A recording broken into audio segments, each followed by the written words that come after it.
All right, ladies and gentlemen, boys and girls, children of all ages, fellow Pandemonium travelers, this is Seattle Pandemonium Shutdown Day 206 by my count. And traffic is returning to normal? Maybe there was a crazy accident again, like that friggin' semi-truck hanging off the freeway the other day, and that's why there's all these people in my way. The increasingly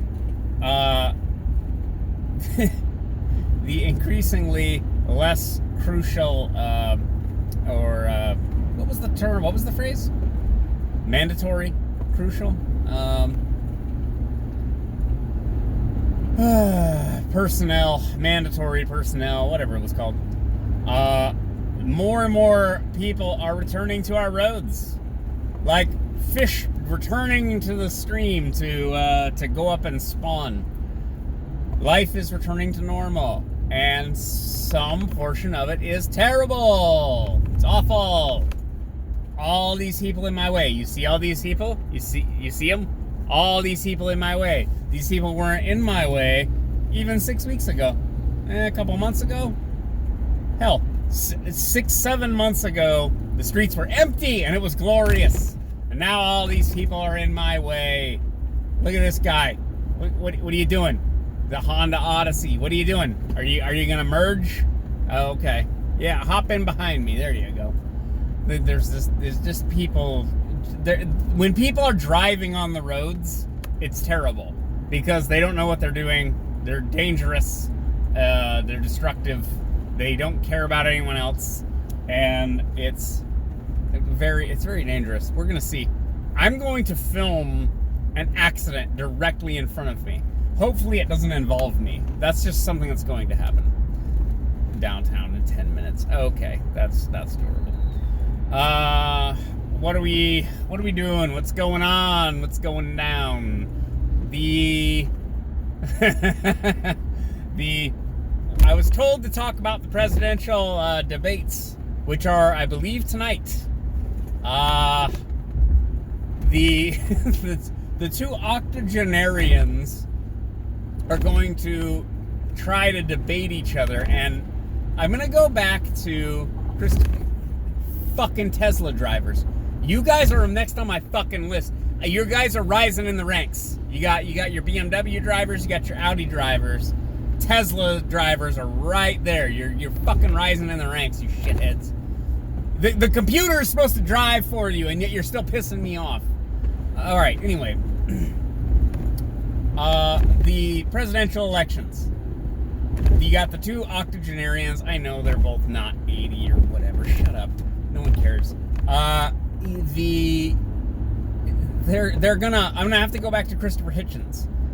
Our presidential debates, or our political debates in general, are not actually debates. They're not like an Oxford-style debate where you poll the crowd beforehand and then you poll the crowd afterward, and you have like point counterpoint, and you actually rebut things. That's not what our quote-unquote presidential debates are. Our presidential debates are a farcical, shit show of hyper-partisan nonsense. Like, what it is just point counterpoint. It's not really rebuttal, right? So what we're gonna watch is, and this is what's gonna happen. Both candidates, Donald Trump and Joseph Biden, are going to get cut up into sound bites that either promote their side or degrade their side.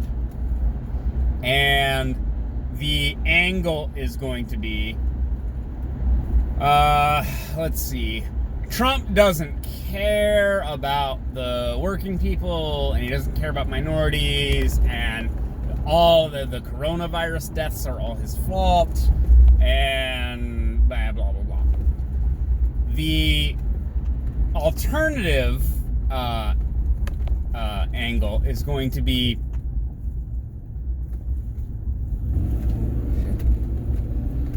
the Biden angle is going to be or anti-Biden angle. The anti-Biden angle is going to be, look at him stuttering and stammering, and look at his gaffes, and look at how dumb he is, and Democrats hate America. It's going to be something like that, right? And it's like we all know this is coming, but we sort of repeat this sort of ritual every 4 years, basically. We repeat the same ritual, and I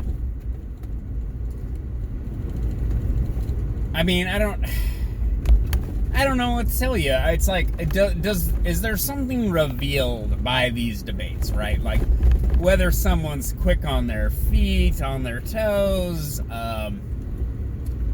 how responsive, adaptive they are, whether they're good at call it argumentation, right?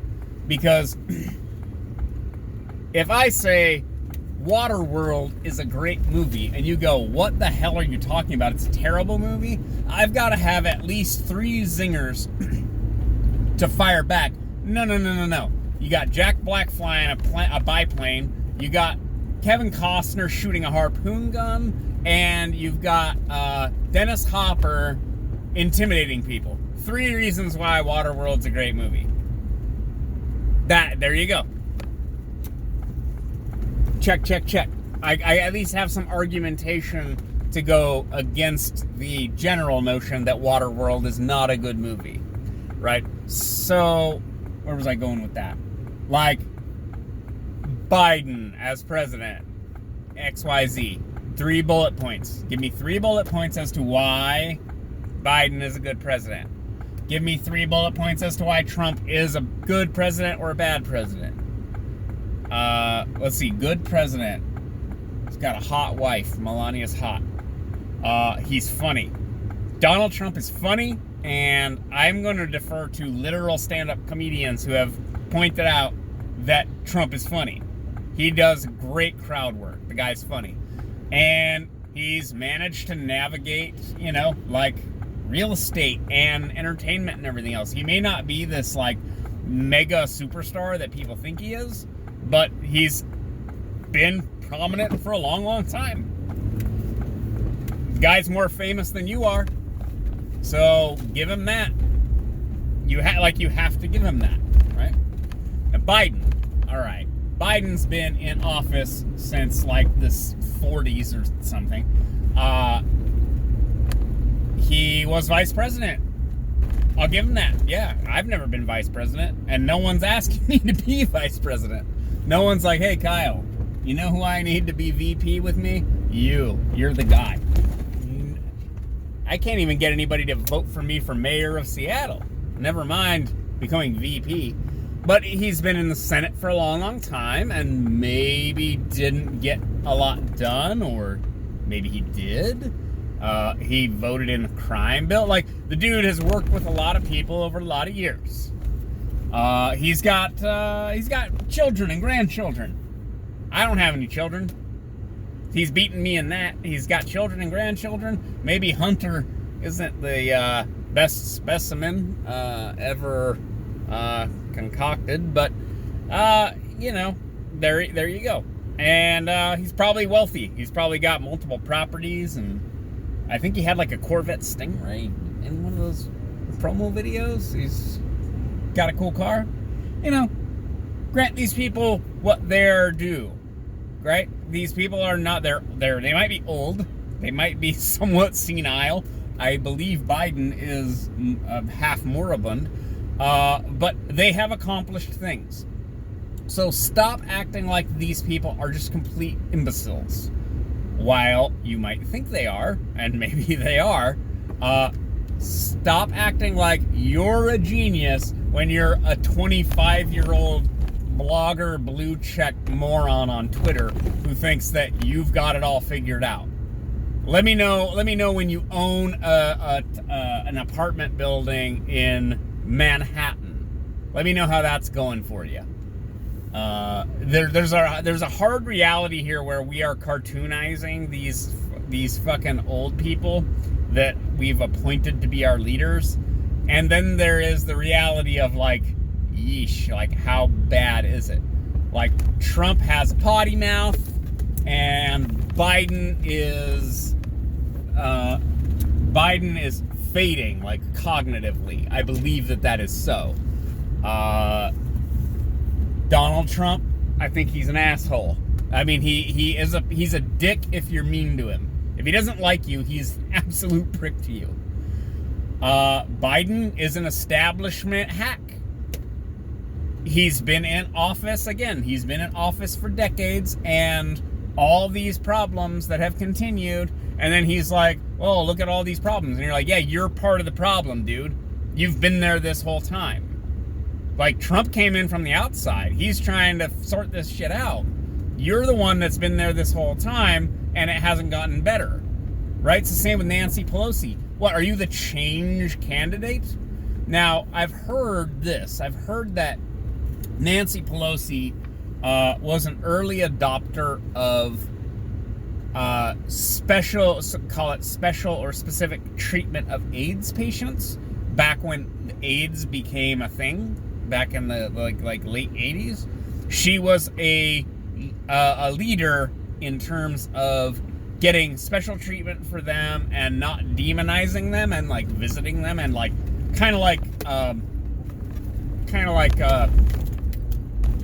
Princess Diana, like touching AIDS patients. Like, no, you're not. I'm not gonna die if I touch you.